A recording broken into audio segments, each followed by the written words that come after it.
Hello viewers, मैं corporate trainer Ashutosh Sahu आपका फिर से स्वागत करता है एक नए टॉपिक में। तो जो आज का टॉपिक रहने वाला है वो है चेकलिस्ट फॉर टाइल्स वर्क। तो आज हम लोग जानने वाले हैं कि टाइल्स लगाने के पहले हमें किन किन चीजों का ध्यान रखना चाहिए, टाइल्स लगाने के टाइम हमें क्या क्या चीजें देखनी चाहिए और टाइल्स लगने के बाद हमें क्या क्या प्रिकॉशन बरतने चाहिए। तो चलिए शुरू करते हैं आज का टॉपिक।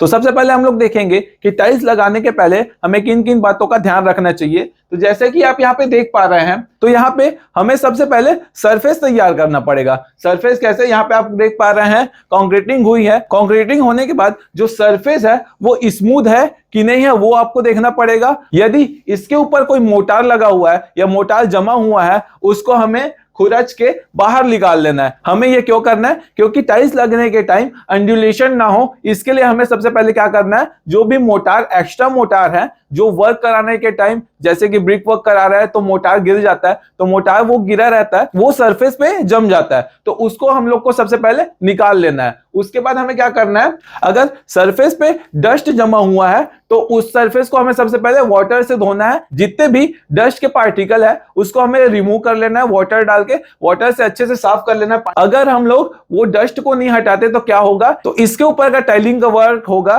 तो वाटर सीमेंट जो रेशियो होगा मोटार का वो ना बिगड़े। इसके लिए हमको क्या करना पड़ेगा, उसके ऊपर जितने भी डस्ट के पार्टिकल्स हैं उसको वाटर से धो देना है, सरफेस से हमें हटा देना है। इसके बाद अगर मैं बात करूं सिरामिक टाइल्स की, तो सिरामिक टाइल्स की प्रॉपर्टीज क्या होती है कि वो वाटर्स को अब्सॉर्ब करती है। तो वाटर को अगर वो अब्सॉर्ब करती है तो इसमें क्या होगा, जो हम लोग मोटार बिछाएंगे उसका वाटर सीमेंट का जो रेशियो रहेगा वो बिगड़ सकता है। तो हमें टाइल्स लगाने के पहले उससे 30 मिनट पहले ही, जैसे सिरामिक टाइल्स यहाँ पे आप देख पा रहे हैं, एक बड़े से बकेट में वाटर डाल के इसको हम लोग उसमें छोड़ देते हैं। 30 मिनट पहले इसको हम लोग डुबा लेंगे। जैसे ही हमें टाइलिंग का वर्क कराना है, टाइल्स लगाना है, उसके पहले ही हमें इसको पानी में डुबा के रख लेना है, जिससे क्या होगा, जितना भी ये वाटर अब्सॉर्ब करना है वो वाटर अब्सॉर्ब कर लेगा, जिससे वाटर सीमेंट का जो रेशियो है वो गड़बड़ ना हो, वो रेशियो बना रहे मोटार के अंदर। इसके बाद टाइल्स के नीचे जो मोटार बिछता है उसके थिकनेस की बात करूं तो जो बेड मोटार हम लोग इसके नीचे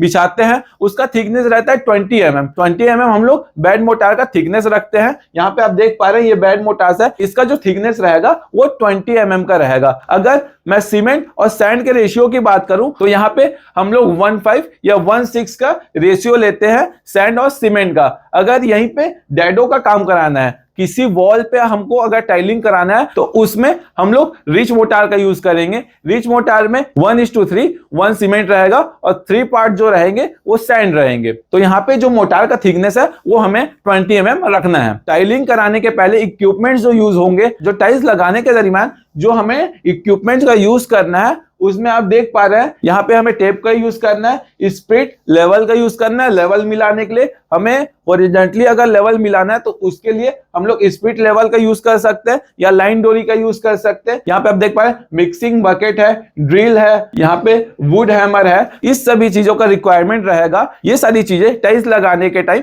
हमें यूज करना पड़ेगा। इसके बाद अगर मैं बात करूं कि क्लाइंट के रिक्वायरमेंट की, ऐसा तो नहीं है कि क्लाइंट का रिक्वायरमेंट कुछ और है और हम वहां पे कुछ और टाइल्स लगा दे रहे हैं, या क्लाइंट को मंदिर में किसी भगवान की टाइल्स लगानी है या उसको किचन पे, आमतौर पर आप देख पाते हैं आजकल किचन पे जो रहता है वो कॉफी प्रिंटेड टाइल्स का यूज करते हैं। ऐसा कोई स्पेशल रिक्वायरमेंट तो नहीं है जो क्लाइंट को हमसे चाहिए, वो चीज हम लोग पहले ही क्लाइंट से पूछ लेते हैं कि आपका कोई स्पेशल रिक्वायरमेंट तो नहीं है टाइल्स के ऊपर। अगर मैं बात करूं टाइल्स की तो अलग अलग टाइप्स के टाइल्स आते हैं। अगर क्लाइंट को कोई टाइल्स पसंद आ जाती है, अगर वो चाहता है कि बेडरूम में मुझे ये टाइल्स यूज करना है, तो हमें क्या करेंगे, सबसे पहले उस टाइल्स का ऑर्डर दे देंगे। तो ऑर्डर देने के बाद क्या होता है, कई बार क्या होता है कि टाइल्स का जो नंबर रहता है या टाइल्स कुछ टूटे हुए आ जाते हैं या टाइल्स कुछ कम आ जाते हैं, तो सही से हमें मेजरमेंट ले लेना है, जिससे क्या हो कि वो टाइल्स को फिर से मंगाना ना पड़े। कई बार ये होता है कि वो टाइल्स हम फिर से मंगाते हैं लेकिन सेम नंबर या सेम टाइल्स का जो कोड रहता है, सेम मंगाने पर भी उसका जो कलर रहता है वो थोड़ा सा फर्क आ जाता है। तो ये क्यों होता है? सारी टाइल्स जो रहती है वो मशीन में बनती है, तो टाइल्स बनने के टाइम कभी कभी कुछ टाइल्स का कलर अलग हो जाता है। अगर टाइल्स कम पड़ गई है और सेम कोड में भी अगर हम लोग टाइल्स मंगाए तो उसका भी कलर अलग हो सकता है, कलर हल्का सा उसमें फर्क आ सकता है। तो हमें क्या करना है, हमें सही से मेजरमेंट करना है और कितने क्वांटिटी में टाइल्स लग रहा है उसे हमें एक ही बार में मंगा लेना है। टाइल्स लगाने के समय क्या क्या चेक करना है वो अगर मैं बात करूं तो यहाँ पे आप देख पा रहे हैं स्पिरिट लेवल से हम लोग ये चेक कर रहे हैं कि ये जो दोनों टाइल्स लगे हैं, ये टाइल्स नंबर 1 टाइल्स नंबर 2, ये दोनों एक ही लेवल पे लगे कि नहीं लगे। ऐसा तो नहीं है कि जो टाइल्स नंबर ये वाला टाइल्स है वो हल्का सा ऊपर निकला हुआ है और जो दूसरे नंबर का टाइल्स है वो हल्का सा दबा हुआ है। तो ये चेक करने के लिए हम लोग को क्या करना पड़ेगा, स्पिरिट लेवल से इसका लेवल हम लोग को चेक करना पड़ेगा जिससे सभी टाइल्स एक लेवल पे रहे। अगर मैं टाइल्स लगने के समय स्लोप की बात करूं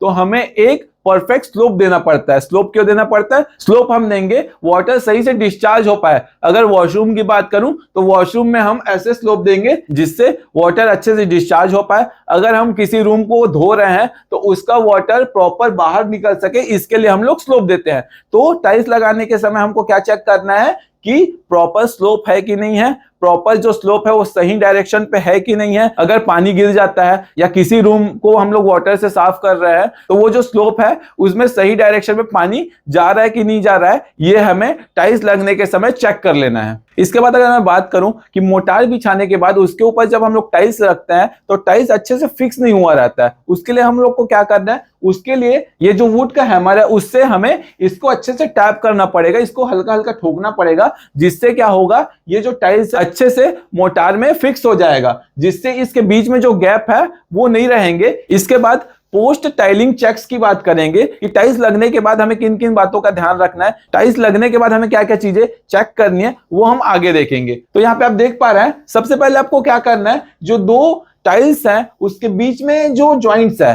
तो जॉइंट्स के बीच में क्या रहता है, जो सीमेंट का स्लरी रहता है वो यहाँ पे जम जाता है। नॉर्मली नाखून से उसको स्क्रैच करके बाहर निकाल लेना है। स्क्रैच करने के बाद यहाँ पे फिलर का यूज करना है। फिलर क्या करता है, जो दो टाइल्स है उसके बीच जो गैप बचा हुआ है, यहाँ पे आप देख पा रहे हैं जो जॉइंट्स है उसके बीच में गैप है, तो जो गैप है उसको दूर करने के लिए यहाँ पे फिलर पेस्ट लगाना है, जिससे क्या होगा, जो दो टाइल्स के बीच में जो जॉइंट्स है वहां से वाटर टाइल्स के अंदर ना घुस पाए, इसके लिए हमको फिलर का यूज करना है। इसके बाद टाइल्स लगने के 24 घंटे बाद हमें क्या चेक करना है, हमें चेक करना है कि जो टाइल्स लगे हुए हैं वो मोटार के साथ अच्छे से फिक्स हुए हैं कि नहीं। अगर वो मोटार के साथ अच्छे से बॉन्ड नहीं बना पाया, उसका जो साउंड रहेगा वो अलग आएगा। तो हमें एक नॉर्मल रॉड ले लेना है, उससे हमें टैप करना है, जिससे हमें पता चल सके कि मोटार और टाइल्स अच्छे से बॉन्ड हुए हैं कि नहीं हुए हैं। दोनों का जो बॉन्डिंग है वो अच्छा हुआ है कि नहीं हुआ है, टाइल्स अच्छे से फिक्स हुए हैं कि नहीं हुए, ये हमें पता चल जाएगा। अगर टाइल्स और मोटार के बीच में थोड़ा सा भी गैप रहता है तो हमारे चलने पे वो क्या होगा, चलने पे टाइल्स टूट सकते हैं। तो इस चीज से बचने के लिए हमें एक नॉर्मली एक रॉड लेना है और टैप करके पता करना है कि अच्छे से जॉइंट्स हुआ है कि नहीं हुआ है और टाइल्स फिक्स हुआ है मोटार के साथ कि नहीं हुआ, ये हमें 24 घंटे के बाद चेक कर लेना है। इसके बाद अगर मैं बात करूं ग्राउटिंग की, तो नॉर्मली आप सुने होंगे कि टाइल्स के बाद हमें ग्राउटिंग करना पड़ता है। तो ग्राउटिंग क्या है वो मैं आपको बताने वाला हूं। ग्राउटिंग क्या है, ग्राउटिंग फिलर ही है। यहाँ पे जो फिलर यूज कर रहे हैं, 24 घंटे के बाद हमें क्या करना है, टाइल्स लगने के 24 घंटे के बाद यहाँ पे हमें ग्राउटिंग करना है। जो दो टाइल्स के बीच में जो गैप है वहां पे हमें फिलर भरना है। अभी हम 24 घंटे के बाद क्यों कर रहे हैं, 24 घंटे के बाद इस कारण कर रहे हैं, अगर टाइल्स सही से फिक्स ना हुआ हो और उसके ऊपर हम चलते हैं या ग्राउटिंग करते हैं तो जो एक लेवल पे टाइल्स लगा है वो बैलेंस पे नहीं रहेगा, वो उखड़ना चालू हो जाएगा, या ऐसा हो सकता है ये आप जो कॉर्नर देख पा रहे हैं वो टूट जाए। तो इससे बचने के लिए हम 24 घंटे के बाद ही ग्राउटिंग करते हैं। आई होप व्यूअर्स आज का टॉपिक आपको पसंद आया होगा। इसके बाद आपको कोई भी डाउट नहीं रहेगा। टाइल्स लगाने के पहले आपको क्या क्या करना है, टाइल्स लगाने के टाइम आपको क्या करना है, और टाइल्स लगने के बाद आपको क्या क्या चीजें चेक करनी है, ये डाउट आपका क्लियर हो गया होगा। ऐसे इंफॉर्मेटिव वीडियोस के लिए हमारे चैनल को सब्सक्राइब कीजिए, वीडियो को लाइक कीजिए, और नेक्स्ट वीडियो आपको कौन से टॉपिक पे चाहिए ये कमेंट कीजिए। Thank you.